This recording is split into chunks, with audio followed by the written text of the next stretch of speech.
ओम शांति। 5 फरवरी 2025 बाबा के महावाक्य। मीठे बच्चे, इस शरीर रूपी कपड़े को यहाँ ही छोड़ना है, इसीलिए इससे ममत्व मिटा दो। कोई भी मित्र संबंधी याद ना आए। प्रश्न: जिन बच्चों में योग बल है उनकी निशानी क्या होगी?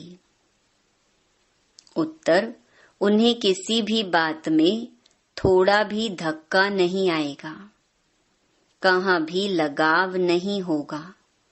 समझो आज किसी ने शरीर छोड़ा तो दुख नहीं हो सकता, क्योंकि जानते हैं इनका ड्रामा में इतना ही पार्ट था। आत्मा एक शरीर छोड़ जाए दूसरा शरीर लेगी। ओम शांति। यह ज्ञान बड़ा गुप्त है, इसमें नमस्ते भी नहीं करनी पड़ती। दुनिया में नमस्ते अथवा राम राम आदि कहते हैं, यहाँ ये सब बातें चल नहीं सकती, क्योंकि यह एक फैमिली है। फैमिली में एक दो को नमस्ते व गुड मॉर्निंग करें, इतना शोभता नहीं है। घर में तो खान पान खाया, ऑफिस में गया, फिर आया, यह चलता रहता है। नमस्ते करने की दरकार नहीं रहती। गुड मॉर्निंग का फैशन भी यूरोपियन से निकला है, नहीं तो आगे कुछ चलता नहीं था। कोई सत्संग में आपस में मिलते हैं तो नमस्ते करते हैं, पाँव पड़ते हैं। यह पाँव आदि पड़ना नम्रता के लिए सिखलाते हैं। यहाँ तो तुम बच्चों को देही अभिमानी बनना है। आत्मा को क्या करेगी? फिर भी कहना तो होता है, जैसे बाबा को कहेंगे बाबा नमस्ते।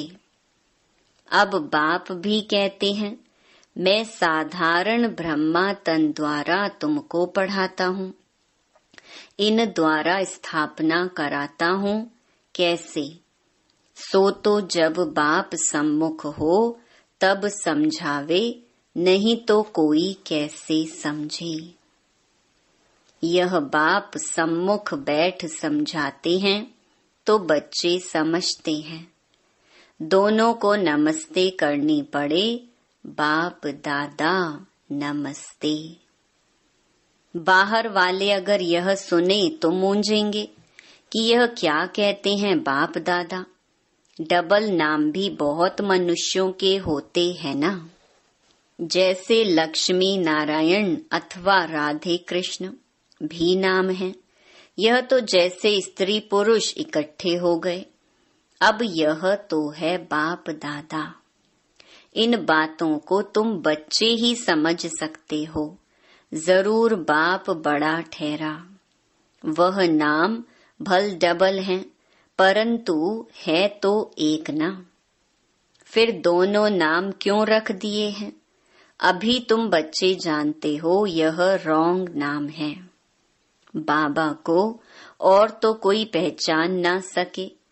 तुम कहेंगे नमस्ते बाप दादा। बाप फिर कहेंगे नमस्ते जिस्मानी रूहानी बच्चे। परंतु इतना लंबा शोभता नहीं है। अक्षर तो राइट हैं।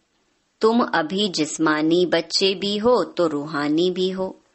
शिव बाबा सभी आत्माओं का बाप है, और फिर प्रजापिता भी जरूर है। प्रजापिता ब्रह्मा की संतान भाई बहन है। प्रवृत्ति मार्ग हो जाता है। तुम हो सब ब्रह्मा कुमार कुमारियां। ब्रह्मा कुमार कुमारियां होने से प्रजापिता भी सिद्ध हो जाता है। इसमें अंधश्रद्धा की कोई बात नहीं। बोलो, ब्रह्मा कुमारियों को बाप से वर्षा मिलता है, ब्रह्मा से नहीं मिलता। ब्रह्मा भी शिव बाबा का बच्चा है, सूक्ष्म वतनवासी ब्रह्मा विष्णु शंकर, यह है रचना। इन्हों का रचयिता है शिव। शिव के लिए तो कोई कह न सके कि इनका क्रिएटर कौन। शिव का क्रिएटर कोई होता नहीं। ब्रह्मा विष्णु शंकर, यह है रचना। इन्हों के भी ऊपर है शिव, सब आत्माओं का बाप। अब क्रिएटर है तो फिर प्रश्न उठता है, कब क्रिएट किया? नहीं, यह तो अनादि है। इतनी आत्माओं को कब क्रिएट किया, यह प्रश्न नहीं उठ सकता। यह अनादि ड्रामा चला आता है, बेअंत है। इसका कभी अंत नहीं होता। ये बातें तुम बच्चों में भी नंबरवार समझते हैं। यह है बहुत सहज। एक बाप के सिवाय और किसी से लगाव ना हो। कोई भी मरे व जिए। गायन भी है, अम्मा मरे तो भी हलवा खाना। समझो कोई भी मर जाता है, फिक्र की बात नहीं होती, क्योंकि यह ड्रामा अनादि बना हुआ है।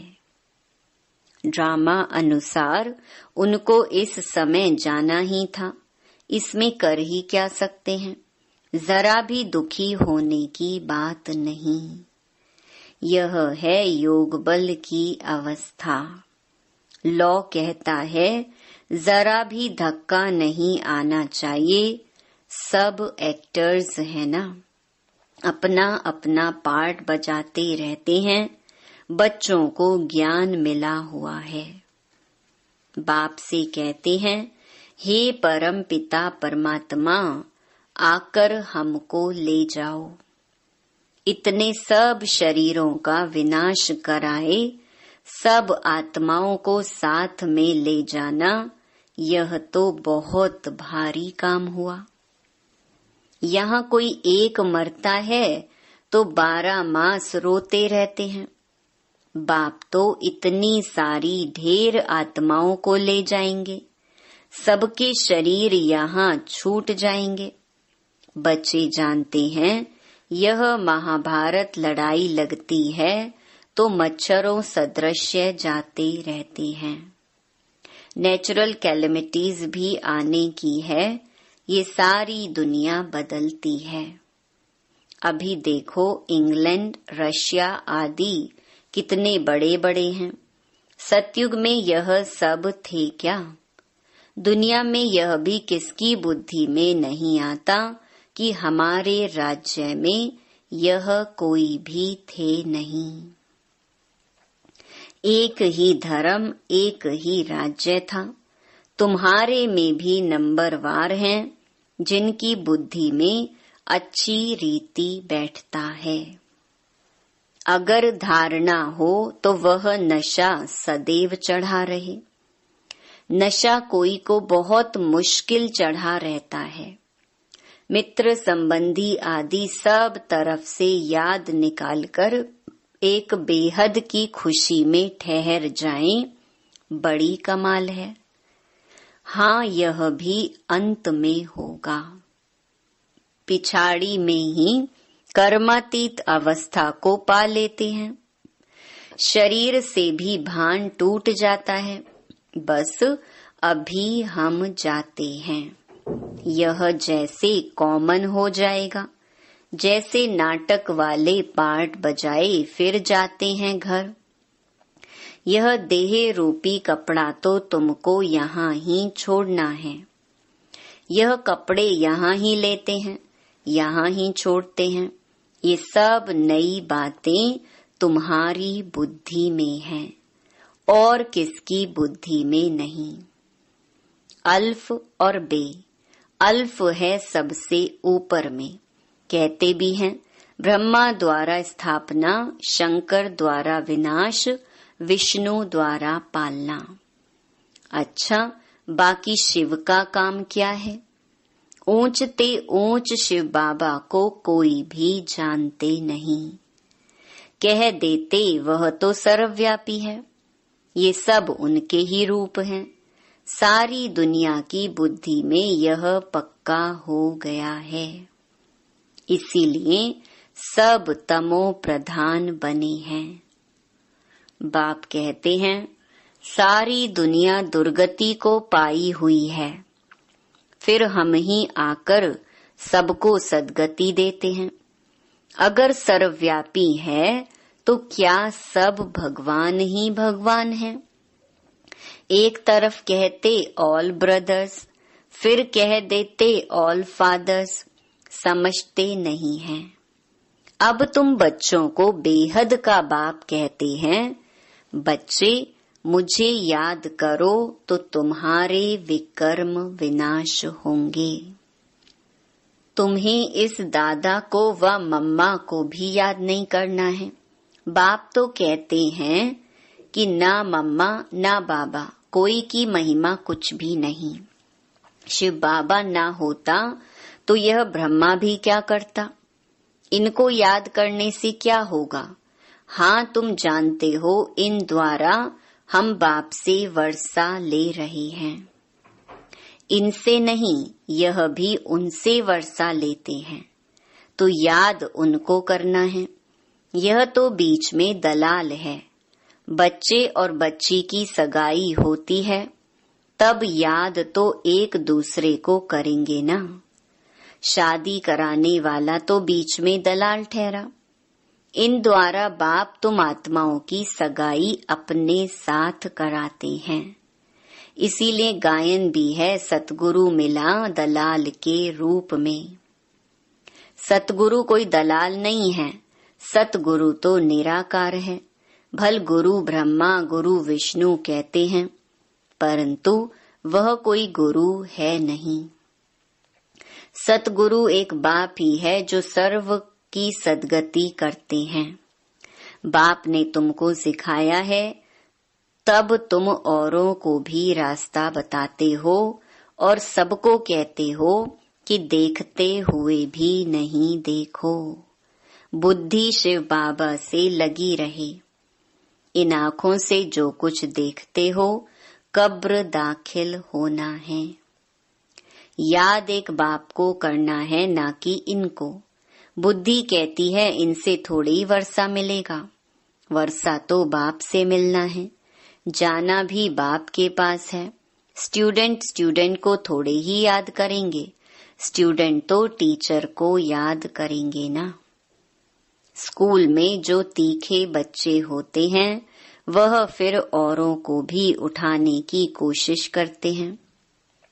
बाप भी कहते हैं एक दो को ऊंचा उठाने की कोशिश करो, परंतु तकदीर में नहीं है तो पुरुषार्थ भी नहीं करते हैं।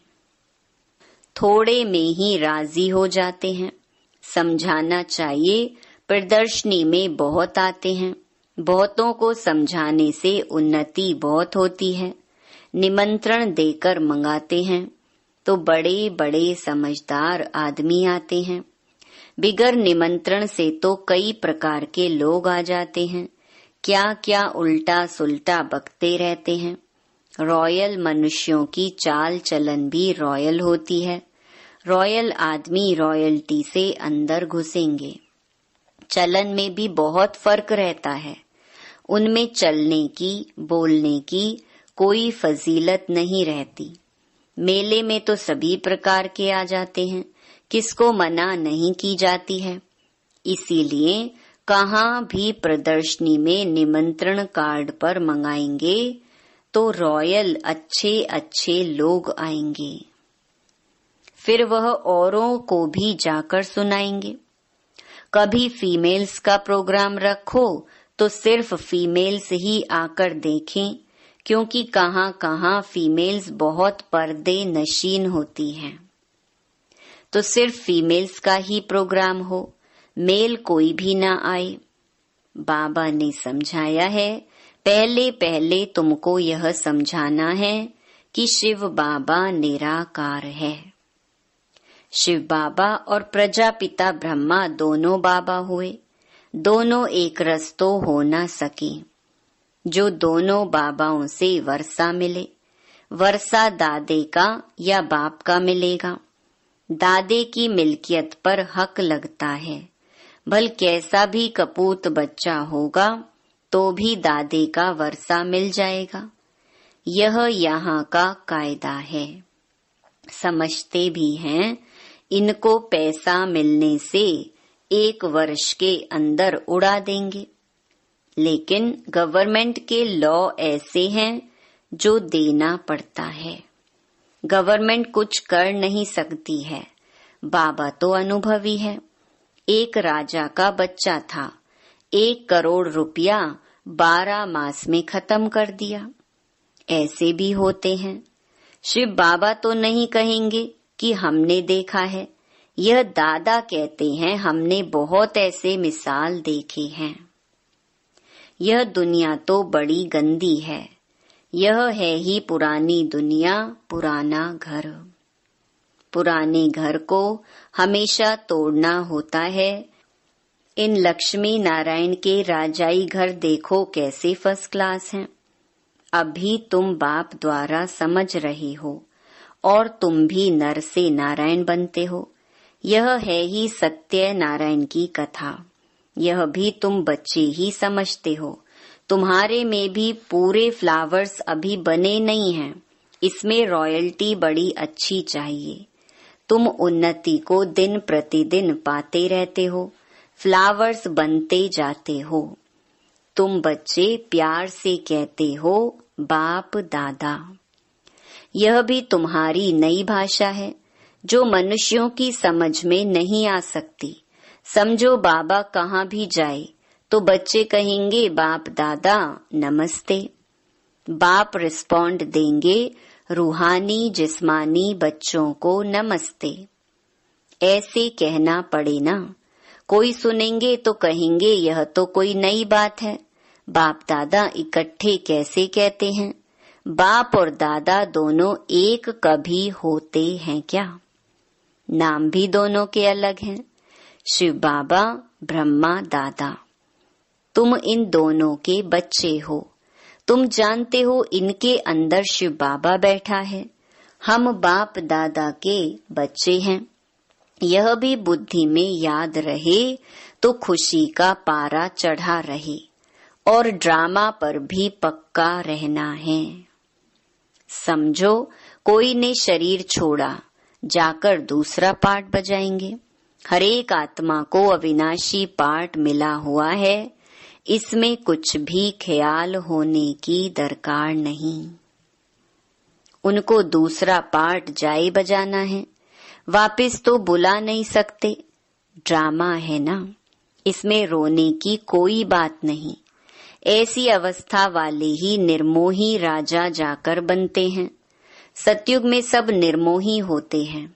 यहाँ कोई मरता है तो कितना रोते हैं। बाप को पा लिया तो फिर रोने की दरकार ही नहीं।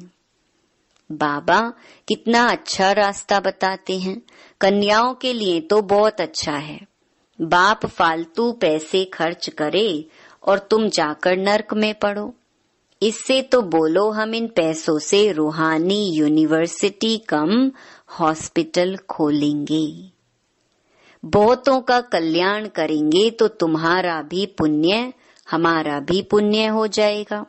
बच्चे खुद भी उत्साह में रहने वाले हो कि हम भारत को स्वर्ग बनाने के लिए तन मन धन सब खर्च करेंगे। इतना नशा रहना चाहिए।